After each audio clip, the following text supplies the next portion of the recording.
Pastor Rich from One Hope Church. I got a quick story for you today. So when I was 8 years old, I'm coming out of school, walking home. We lived in Hollandale, which is like Miami. It was not the best neighborhood, not the worst neighborhood, but not the best neighborhood either. And I'm walking home from school. Right outside the school, there's some kid. He's bigger than me. And he's got my little brother pinned down on the ground, and he's just pounding on him. So I ran over to him, and as hard as I could, with as much power as I could muster up, I kicked that kid right in his face and knocked him off of my little brother. So my little brother's standing by me now, and then we got scared because the kid just got back up. He just hopped right back up. And my little 8-year-old mind could not understand how I could kick another kid as hard as possible in the face, and he just gets right back up like nothing happened. Except now he's angry because he got kicked in the face. So, like something out of a movie, man, my mom shows up in the car right then. I guess she was looking for us. And the kid backed off and went away because this was back when kids actually still cared about adults and had some kind of respect. But the kid went away. We hopped in the car and we rode off. Problem solved, or so we thought. What happened though after that is that this kid must have known a lot of other kids in the neighborhood, and all of a sudden, every kid in the neighborhood we live in is now trying to jump us, especially me, on like a daily basis. Like 2 or 3 times, I had to evade or fight off some kind of attack from these neighborhood kids. My mom saved me once. My aunt saved me once. One time I had this big long pole swinging at these kids.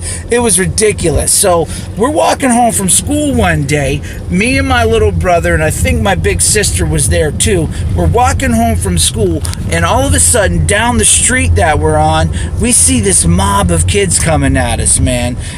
In my memory, it's like something out of Mad Max, you know what I mean? They had like whips and chains, and they were coming to destroy us. But in reality, it was just like 10 or 12 kids. Some of them had like sticks, and one of them had like a bat. I don't know. But they were all pumped up and hyped up, and they were coming to hurt me and my brother and my sister. They were coming after us. They're hyped up. They're coming after us, all right? So they're coming towards us. They're at the far end of the street. They're coming towards us, and they get about halfway down the street to us, and then they just stop in their tracks. They just stop right in their tracks, and they run the other way.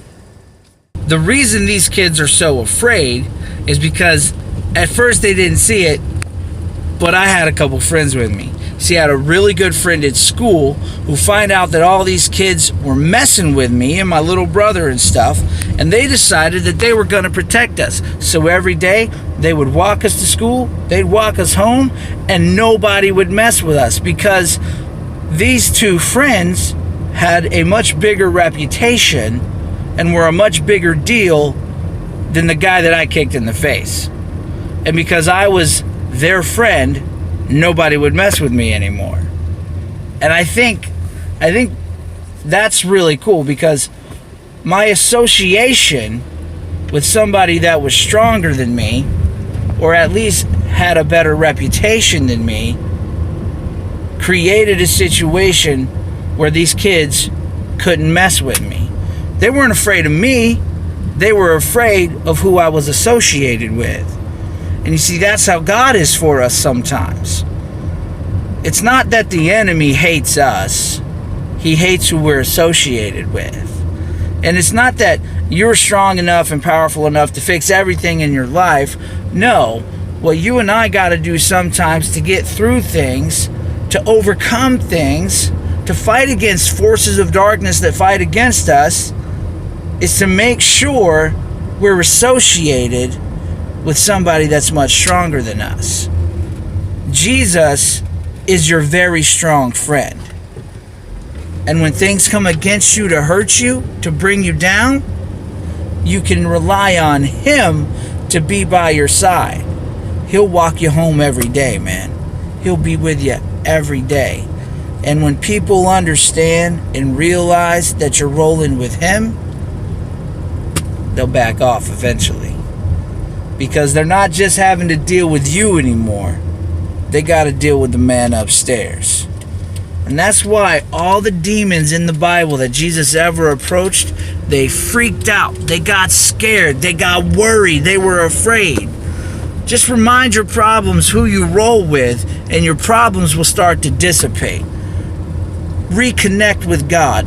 Reestablish your association with Jesus, and he will be your very strong friend.